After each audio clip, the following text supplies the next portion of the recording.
Salut mes nakamas, c'est Doc, j'espère que vous allez bien. Bienvenue pour cette vidéo bilan des figurines One Piece pour le mois de mars 2016. Alors qu'est-ce qu'on va voir? On va voir tout simplement les achats du Doc, on va voir les sorties du mois, les annonces qu'il y a eu. Et je voudrais aussi profiter de cette vidéo, vu qu'il n'y a pas beaucoup de sorties, pour parler des contrefaçons qui sont un véritable fléau pour nous les collectionneurs. Vous pouvez en voir une juste là. C'est un Gear 4, vu que le Gear 4 sort ce mois-là, il commence à avoir des petites contrefaçons. Et justement, on va en parler et je vais vous montrer certains sites qu'il faut absolument éviter.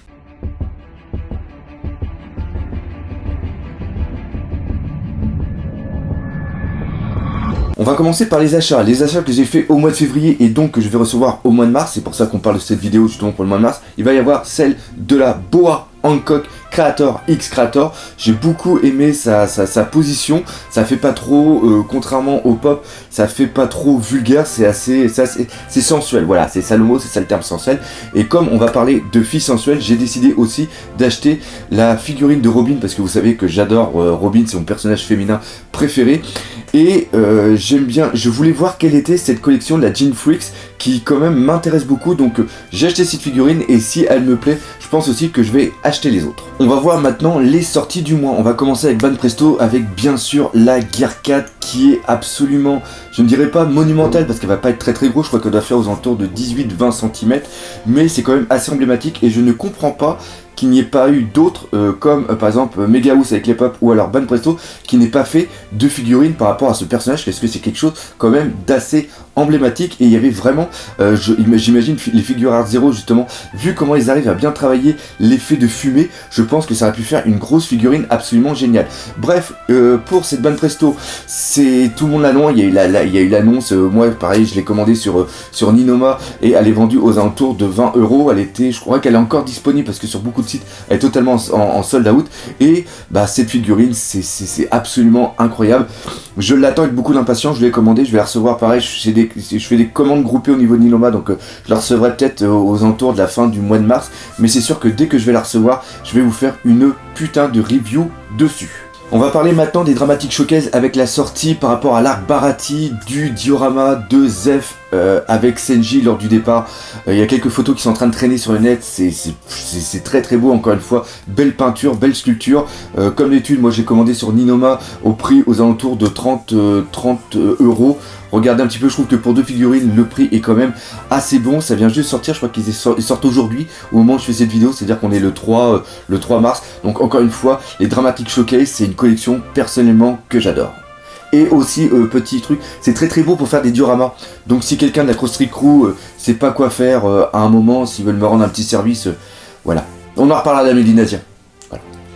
On a terminé avec Banpresto, maintenant on va aller sur Bandai, et Bandai, là on n'a qu'une seule figurine, enfin non, c'est 3 figurines dans un seul ensemble. Il s'agit d'une sorte de petit diorama de Ace, Luffy et Sabo enfant, j'en avais déjà parlé.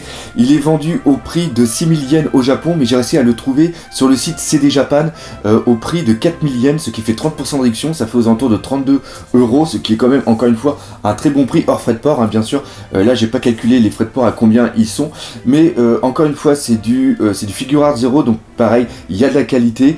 Le petit soc est joli avec justement à l'arrière le tronc d'arbre. Personnellement, je l'ai pas commandé parce que moi j'ai un diorama qui est en tête. Donc ça sinon ça ferait doublon, donc c'est pas la peine. Mais je trouve que ça peut faire vraiment sympa dans une petite figurine. Pareil, si vous voulez les liens ou quoi que ce soit, les liens seront dans la description de cette vidéo ou alors tout simplement sur mon site onepicepassion.com où je ferai un petit récapitulatif de cette vidéo. Donc ça c'est fait. Puis au niveau Figure Art Zero, il va pas y avoir grand chose cette année. Donc pour ceux qui collectionnent les Figure Art Zero, je ne peux que vous conseiller justement d'acheter cette figurine. Enfin, ce lot de figurines, ce diorama. Oh putain, je vais pas y arriver aujourd'hui. Les annonces maintenant, alors c'est simple, il n'y a pas eu d'annonce pour Bandai, il n'y a pas eu d'annonce pour les Megahouse, par contre on a eu beaucoup d'annonces au niveau de Banpresto, ça c'est quand même méga cool. Il y a eu un salon qui était le Winter machin bidule, quelque chose comme ça. Je crois que c'est le nom de la sorte de grosse convention qu'il y a eu où ils ont présenté pas mal de figurines et bien sûr on a commencé à voir celles qui vont sortir sur le film Z. Ça c'est quand même très le film Z, le film Gold, putain décidément cette vidéo je pars en live. Le film Gold, ouais, Gold, putain le film Gold. Ouh, je laisse. Je ne coupe pas, je ne couperai pas au montage, ça c'est quand même un très très beau lapsus.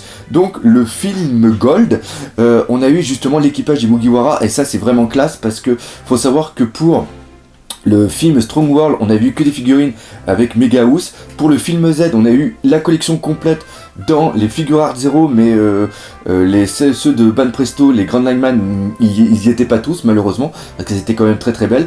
Et là par contre pour le film Z, il n'y a aucune annonce au niveau de Mega House, il n'y a aucune annonce au niveau de Bandai. Par contre, il y a Ban Presto qui en a beaucoup et qui s'est dit nous aussi on va les faire. Enfin non, pas nous aussi, nous tout court on va les faire. Et là on a quand même pas mal de figurines, on a tout l'équipage en costard cuir noir là. Franchement c'est assez classe. Et on a aussi des sortes de mini figurines qui sont les WCF, les World Collective Figures. Et elles sont assez mignonnes, ça peut faire des petits trucs. Ça peut faire aussi une sorte de petit diorama super déforme avec des décors. Ça peut être un certain exercice, donc ça peut être vraiment cool. Donc voilà, pour ceux qui... Si le film fonctionne bien, si l'équipage est méga classe, il y a quand même une belle collection, encore une fois, à se faire. L'autre annonce, enfin l'autre figurine surtout qu'on a vue, c'est tout simplement celle de Senji en King of Artists, où il est debout en train de fumer sa cigarette, vraiment classe, et la figurine fera 25 cm de haut, donc on est à peu près dans la même gamme que les Master Star Piece, sauf que souvent les créateurs X-Creators ont vraiment une très très bonne...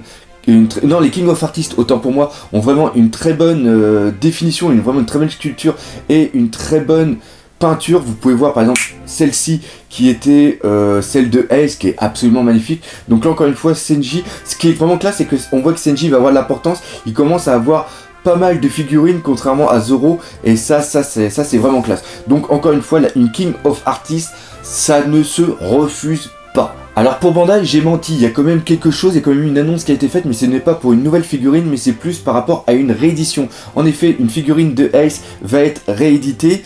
Il s'agit de Ace avec la main comme ça, avec les flammes tout autour, donc ça peut être quand même méga cool. Et ce qui est vraiment classe là, c'est que c'est une vieille figurine que tout le monde n'a peut-être pas pu acheter à l'époque et maintenant qui est devenue assez chère. Donc le fait d'avoir des rééditions d'anciennes figurines peut être vraiment classe pour ceux qui prennent des collections en cours, comme ça a été par exemple mon cas, et on ne peut que applaudir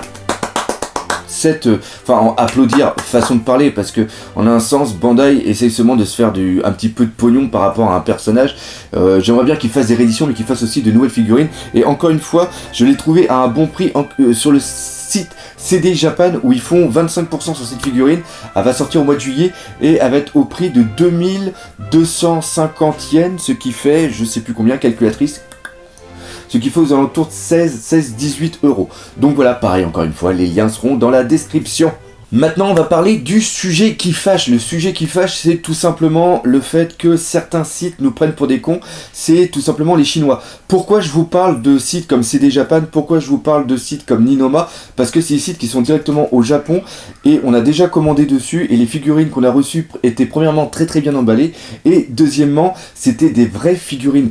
Parce que là, il y a le Gear 4, la figurine Gear 4 qui sort, et bien sûr, le Gear 4 c'est quelque chose qui a quand même marqué les esprits, et comme il ne va pas y avoir d'autres figurines pour l'instant qui sont prévues, et ben il y a des enculés de Chinois qui sont en train de produire cette figurine à une échelle assez énorme, mais elle est totalement désastreuse. J'en ai parlé sur ma page Facebook, j'avais fait aussi sur mon site onepicepassion.com une petite mise en garde. Là il y a des photos qui doivent tourner normalement. Putain, c'est horrible, et c'est fils de pute, parce qu'il n'y a pas d'autre nom par rapport à des mecs comme ça, il n'y a pas d'autre nom, ils nous prennent, c'est des enculés. C'est pas des enculés, c'est des enculeurs, parce qu'ils nous prennent vraiment nous pour des pigeons, pour des pigeons, parce que Ban Presto sort une belle figurine qui sort fin mars, et eux ils ont commencé à inonder le marché au mois de février, c'est-à-dire qu'ils jouent sur une sorte de hype autour de la figurine pour fourguer leur merde. Donc merde, je suis à peu près dans le même thème là en ce moment, mais putain c'est parce que je suis hyper énervé, parce qu'il y a beaucoup de personnes comme vous qui vont dire putain je vais me prendre la Gear 4, et tout le monde n'a pas les moyens de mettre des milliers d'euros dans des figurines, donc je vais être méchant quand même, je vais dire ces enculés, parce qu'il n'y a pas d'autre mot, parce que putain, en plus, ils les vendent pas cher, ils vendent 20 euros frais de port compris. Donc quelqu'un qui va regarder sur le site en disant oh putain la figurine là elle est à 20 € et là faut que je rajoute les frais de port, alors que là je peux l'avoir moins cher. Et c'est des sites où il faut faire attention. C'est des sites comme eBay où il y en a certains qui m'ont parlé aussi quand j'avais fait ma vidéo, on m'a dit va sur AliExpress, il y a des figurines qui tournent autour de 10-13 € frais de port compris. Mais putain, à ce prix là c'est obligatoirement des contrefaçons. Les Chinois ne peuvent pas vendre des figurines moins chères qu'elles ne sont vendues au Japon, parce que c'est au Japon qu'elles sont vendues le moins cher. Donc c'est là le truc qui va pas.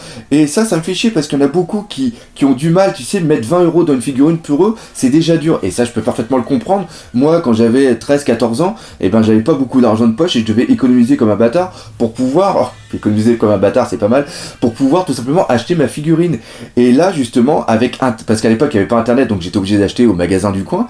Et là, ce qui se passe, c'est que avec Internet, bah, tu peux acheter partout dans le monde, et tu vas acheter sur eBay en pensant que tu fais une bonne affaire, et en vérité, non, tu te fais complètement avoir, parce que c'est des putains de Chinois qui vont te vendre. Bon, eux, c'est leur seul moyen de se faire du pognon. Mais les gars, faites super attention. Pareil, il y a d'autres sites qui sont en France, il y a d'autres magasins en France, hein. Vous pouvez l'acheter dans des trucs comme... Parce que moi je suis au Québec, donc j'achète au Japon, c'est aussi pour ça, j'achète pas en France, mais je sais qu'il y a des magasins comme Lapinou Rose, il y a Kamea Shop, il y en a plein d'autres, il y a Made in Japan ou un truc comme ça, il y a la cité des nuages, voilà. Ce qui se passe, c'est que eux, ils ont aussi des figurines, eux aussi ne vendent pas des contrefaçons, ils ont un prix un petit peu plus cher, parce que c'est normal, c'est le commerce, faut qu'ils se fassent leur pognon, on va pas être con, et ils ont souvent les figurines un petit peu en retard. Moi, là, encore une fois, moi j'habite au Québec, donc j'achète au Québec, parce que les magasins ici au Québec, ils te prennent pour un jambon. C'est-à-dire que si tu veux acheter ta figurine au Québec, tu vas l'acheter 2 fois plus cher et tu vas l'acheter 2 mois en retard. Puis moi, pour mes vidéos, faut que je les fasse à temps. Donc voilà, donc c'est un petit peu aussi l'explication quand on dit ouais putain, le doc, tu fais du placement de produit, t'es un enculé, tout ça. Non. C'est tout simplement que j'essaie de donner des bons conseils à mes nakamas. Donc voilà. Donc c'était une vidéo, une fin de vidéo coup de gueule parce que j'avais un petit peu le temps. Donc voilà. Donc les gars, faites super attention. Payez quelques euros de plus, mais ayez une belle figurine au lieu de payer pas cher, mais avoir tout simplement de la merde. Et quand vous aurez de la merde dans votre vitrine, et ben c'est pas cool. Voilà, c'est aussi simple que ça. Si vous voulez faire une belle collection, faites-la. Mais faites-la avec les bons produits. Voilà. Je pense que j'ai fait le tour là. Hein, voilà, on va passer à la suite. Allez, on passe à la suite. Voilà, cette vidéo est maintenant terminée. Par contre, pour finir, pour rester dans une bonne, pour finir un petit peu mieux, pour rester dans la bonne humeur, à la fin de la vidéo, je vais vous laisser un petit diorama. Des fois, je trouve des petits décors sur le net qui sont absolument géniaux, et donc j'ai décidé de le mettre en fin de vidéo quand il me reste encore un petit peu de temps. Et là, il s'agit d'un diorama de Fujitora. Je crois que c'est la figure art 0, et le truc est absolument dingue avec des météores qui tombent. Restez jusqu'au bout, vous allez voir, c'est génial. Bref, comme d'habitude, j'espère que vous aurez aimé cette vidéo. Si c'est le cas, n'hésitez pas à partager, parlez-en autour de vous, laissez des commentaires et défoncez la gueule de ce putain de pouce bleu. Et nous, comme d'habitude, on se dit à bientôt pour de nouvelles aventures One Piece. Allez, salut mes nakamas.